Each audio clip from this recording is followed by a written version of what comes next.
Praise the lord. September 12వ తేదీ 2025. ఈరోజు దేవుని వాగ్దానము. మీరు నన్ను ఏర్పరచుకొనలేదు, మీరు నా పేరట తండ్రిని ఏమి అడుగుదురో అది ఆయన మీకు అనుగ్రహించినట్లు మీరు ఫలించుటకును మీ ఫలము నిలిచియుండుటకును నేను మిమ్మును ఏర్పరచుకొని నియమించితిని. యోహాను సువార్త 15వ అధ్యాయము 16వ వచనం. మనము దేవుణ్ణి ప్రేమించితిమని కాదు, కాని తానే మనలను ప్రేమించి మన పాపముల కొరకు ప్రాయశ్చిత్తముగా తన కుమారుణ్ణి పంపించారు. ఆయన ప్రేమలో మార్పు లేదు. మీరు సర్వలోకమునకు వెళ్ళి సర్వసృష్టికి సువార్తను ప్రకటించుడి.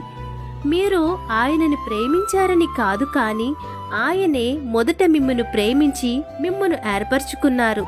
కాబట్టి ఏర్పరచబడిన గుంపులో మీరుండి ఆత్మఫలములు ఫలించువారిగా మీరుండాలని ఆశిస్తూ ఈ దిన వాగ్దానం మీ అందరి జీవితంలో నెరవేరాలని కోరుకుంటూ దేవుని సువార్త పరిచర్యలో మీ సహోదరి. ఆమెన్. God bless you.